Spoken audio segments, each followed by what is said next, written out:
आखिर में number one की तरफ हम बढ़ते हैं और नदीम साहब की नंबर वन पे आपके ख्याल में कौन सी फिल्म होनी अच्छा, चाहिए? मेरे हिसाब से वो फिल्म है आईना।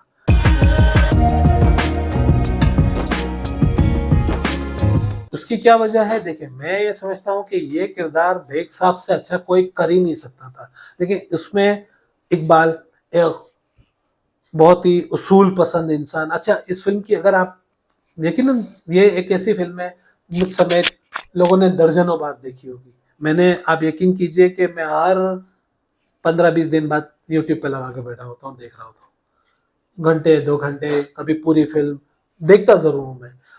तो ये एक ऐसी फिल्म है, मैंने ये बात क्यों कही कि ये किरदार बेग साहब के अलावा कोई कर ही नहीं सकता था। देखो, इन्होंने कितनी खूबसूरती से इस पूरी फिल्म में आपको कहीं बेग साहब मुस्कुराते हुए नजर नहीं आएंगे। एक खास एक मूड बना के इन्होंने फिल्म की है। कोई भी सीन ले लें आप इसको, एक खुददार आदमी है जो अकेला है, जिसके वालदैन नहीं है, गरीब है, जिसका एक अमीर लड़की से मोहब्बत हो गई है, जिसका बाप नहीं चाहता कि वो इससे शादी कर सके, फिर शादी हो जाती है, फिर बाप क्या सियासत चलाता है जिससे वो दोनों अलग हो जाते हैं। तो पूरी एक किरदार को समझ के उसके जो जो लवाजमात थे, उनके चेहरे की एक्सप्रेशन देखिए।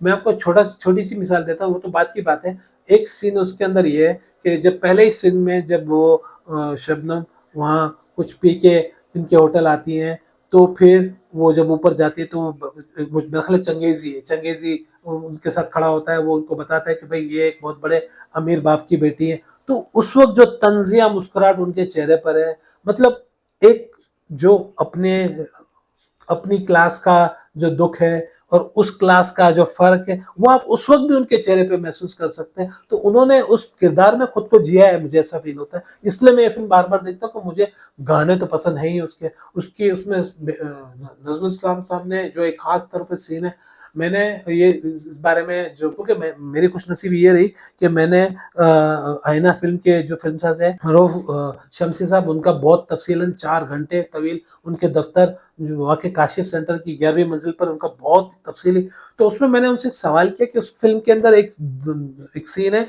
कि वो जो अपना मोटरसाइकिल पे गाना गा रहे हैं, और या उससे पहले एक सीन होता है कि उस गाने से पहले कि वो यहाँ नदीम उससे सवाल करता है और उसका जवाब रेहान वहां दे रहा होता है शबनम को। फिर वापस सीन स्कूटर पे आता है। तो मैंने इनसे सवाल किया कि ये सीन क्या स्क्रिप्ट का हिस्सा थे? उन्होंने कहा नहीं, ये सीन का स्क्रिप्ट का, ये किस तरह फिल्माया गया ये भी नहीं पता, ये एडिटिंग में उसने, ये नजरुल इस्लाम का काम है। उसमें एक और सीन, चले बात चल निकली है तो मैं बहुत जल्दी में एक और सीन बता दूं।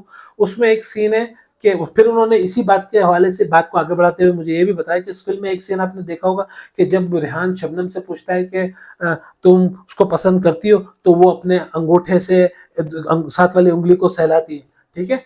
तो ये सीन के किसी भी फिल्म के स्क्रिप्ट में कहीं पर भी नहीं था। और वो बताते थे कि मैं अपनी फिल्म के स्क्रिप्ट सारे पढ़ता हूँ, मुझे सब पता होते, जितने रशेज आते थे मैं जाके देखता था। तो मैंने फिर पूछा, भाई ये तुमने ये सीन कब डाला, किससे डाला और क्यों डाला?